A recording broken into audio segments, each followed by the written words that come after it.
that day too. What were y'all doing before and everything? I was at work. Their boss, the owner of the company, called me and said Dalton's been in an accident. And I immediately said, "Is he okay? I know the line of work they do is dangerous." And he said, "Jamie, I don't know." He said, "Just go to the hospital." And I called my husband. I couldn't drive. I was really emotionally distraught. And I think I got on the road and I called Tucker. Where I didn't even know what he had just gone through.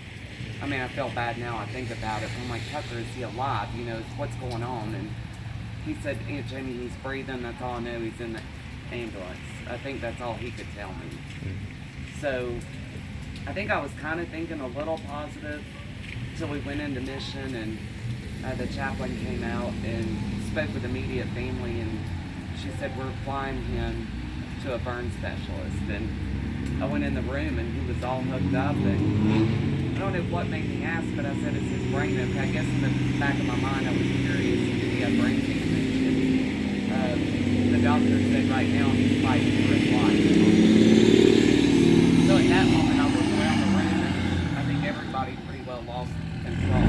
I think I zoned out. I don't know what I did, but my sister said, "Go pack." And she told me to go home and pack, and kind of snapped out of it. But I wasn't very hopeful on the ride to Georgia. It was a long 3-hour not knowing. I couldn't be with him and I had to leave him. So not a lot of sleep.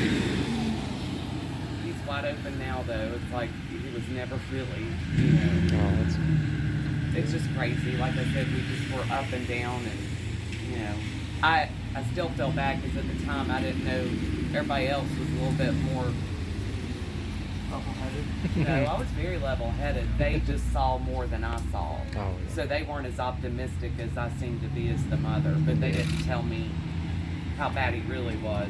You know, I knew it was serious when the mission said he was in critical condition.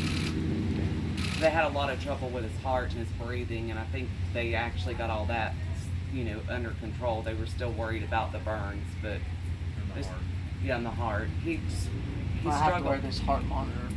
I gotta wear this heart monitor for 30 days so I can see how, if my heart's on the right track to. After electrocution, your heart can be affected. Yeah. You know, you'd never know anything had happened to him, honestly. And I'm kind of fussing rest, calm down, you know, staying at my house. I'm like, no driving, no nothing. yeah. So, Probably the hardest part for me is when she called me at work, so I immediately ran over and picked her up. We drove to Mission, and when the chaplain came in and talked to us, you know, and said he's fighting for his life, that kind of hit home. And then when we walked back and saw him, when you could see him laying there with a breathing tube and his eyes half open and, you know, just not breathing on his own, that's when it kind of punched me in the gut. You know, that was the hard part. So then, like she said, we rush home and pack a bag, and we're waiting on the phone call to find out if he's going to Winston-Salem or Augusta.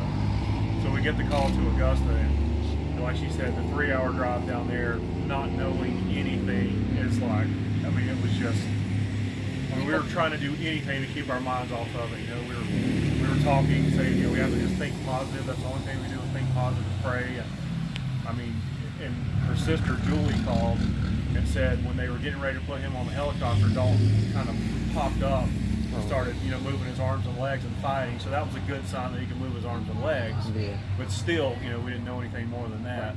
We really didn't know anything until the following morning. So it was a very long, you know, several hours not knowing what was actually happening. the crazy thing is people kind of wonder how the picture started with him in Mission, but it's like, my sister's my twin, which is co-owner of that company, but she stayed back with Dalton while I went and packed, and I just remember calling her hysterical, thinking I'm going to lose him, and I said, "I want a picture." And she's like, "I'm not going to do it." And I said, "Yes, please. You know, if he dies, take that picture." You know, I said, "That's the last time I'll ever get to see him." So she said they all begged her not to, and she's like, "No, she'll never forgive me if I don't take that picture." So it's not that I like seeing him like that. I just thought the drive, that's the only thing, last time I'd get to see him, and I didn't get a photo, I didn't get a picture, you know, we just rushed out. So that's how that picture got started, but it wasn't like anyone wanted to do it. I pretty well cried my eyes out for her to take the picture. Have y'all talked to any of the EMS workers or workers since then? We actually talked to one of the firemen on the scene. He said that he has about 30 years in 2 months he'll be there for 30 years. And he did say, in poor Tucker, he witnessed it firsthand. But the fireman said that's the second worst, like most horrific incident he's seen in 30 years. That tells you all you need to know. You know? Yeah. We actually called him to tell him that Dalton was okay, so that he could get a little bit of peace. You know, That's good. That's good. And that I think when I found that out is kind of when I hit home with what Tucker went through. I mean, Tucker saved Dalton. Tucker was face to face with Dalton when that happened, so he even saw it more firsthand than even the fireman did. So Yeah. It was I just can't imagine. I can't imagine. It was just. a and usually blessing. they have one climber, and that day they had two. So Tucker was there. It was just God had his hand in everything. Things just, even though Tucker actually didn't think he was saving Dalton, we really think him going up there and getting him out, kind of getting him shook up. Even the firemen said to follow their protocol would have to wait at least 30 minutes to make sure there was no power, set their stuff up. I mean, Tucker was, up and down in 2 minutes. Wow. Yeah. Just crazy. Tucker put himself in danger to climb up against Dalton. He could have been easily electrocuted also. I mean, it's just a phenomenal story. It really It is. It's amazing. It's incredible. And I know this is a difficult question, but do you think you'll ever get back up doing that job again? Oh yeah, absolutely. Really? Yeah. Absolutely. All right. He's already ready. All right. Good.